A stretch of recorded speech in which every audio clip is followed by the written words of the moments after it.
Hi there. Today is Ascension Day, the day in the church year when we pay particular attention to Jesus ascending to heaven to take his seat next to God the Father, which we read about at the end of Luke chapter 24 and also at the beginning of Acts 1. And Jesus did that, as we read about in the Gospel and in Acts, by physically ascending, by going up. And we see and read about the disciples staring into the sky after he had departed. And that has led to, as we know, the idea that God and heaven is physically up there somewhere, above us. Yuri Gagarin, the Russian astronaut, was attributed with saying, "I flew into space but didn't see God." Now, it turns out that wasn't actually said by Gagarin, it was said by Khrushchev about Gagarin. But his point was that if we go up, we don't see God. We go physically up.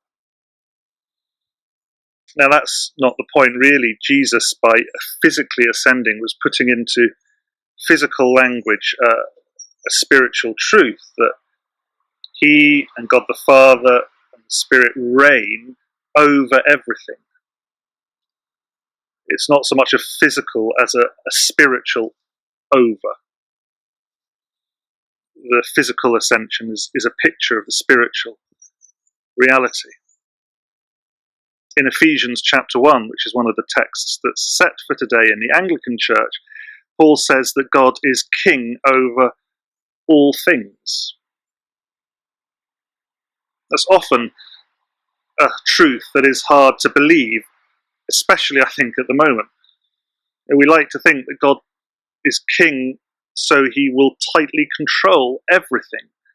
But if that's the case, why is everything that happens in the world actually happening? It's a very good question. Even the most autocratic of worldly leaders can't control a virus. They'll put some measures in place, but the invisible virus will travel. But when we speak about God as king at the moment and we speak about his kingdom, we speak about the kingdom not as this geographically bounded place, but as a place where God's will is done. God's kingdom is wherever his will is done and expressed and seen and experienced. That could be in anything. It could be in where people pray, where people worship. It could be where people do acts of mercy, where they heal, where they tell people about Jesus, where they stand up for truth and integrity in God's name, and so on.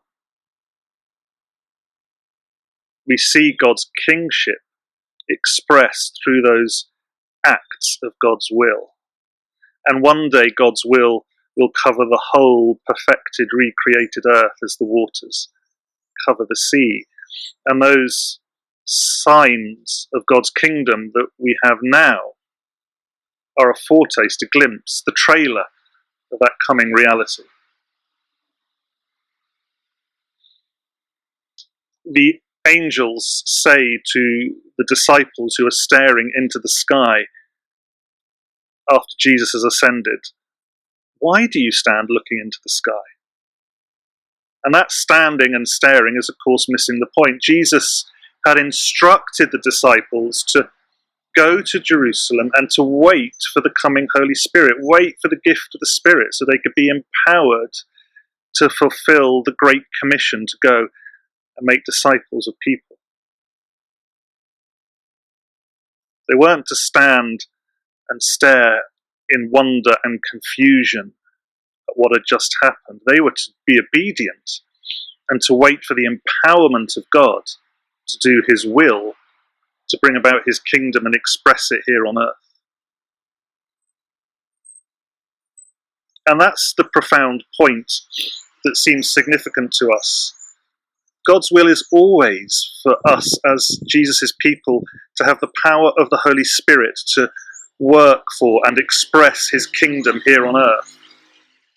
And sometimes we need to wait for that empowerment. Of course, we believe that as Christians we receive the Holy Spirit when we follow Jesus, but we always need to be topped up. And if we're seeking his will for a particular task, then we may need to particularly wait for that infilling of the Spirit to enable us to do so. And it's important then to realize that waiting is not inaction if we are waiting for God's power. We are in this enforced period of waiting, it seems, for many of us at the moment as we are still in lockdown. But waiting for the filling of the Spirit, for God to empower us to do his work and to build his kingdom, is a profound act of trust in a good king who gives his power to us at his time in his way. And it's a waiting with a resolve to act according to the king's will when we receive his power. It's a way of living that is counter to, against both the apathetic and resigned inaction that we may be tempted to, as well as the busyness and activism that we may also be tempted to. But that is a busyness and activism that is at the expense of burning ourselves out and also others. So this Ascension Day, may we have the inner conviction that Jesus is King and reigns for his glory and for our good. And may we wait with profound trust in the good King who pours out his power upon us in his time, according to his will, that we may bring about his kingdom here on earth. Amen.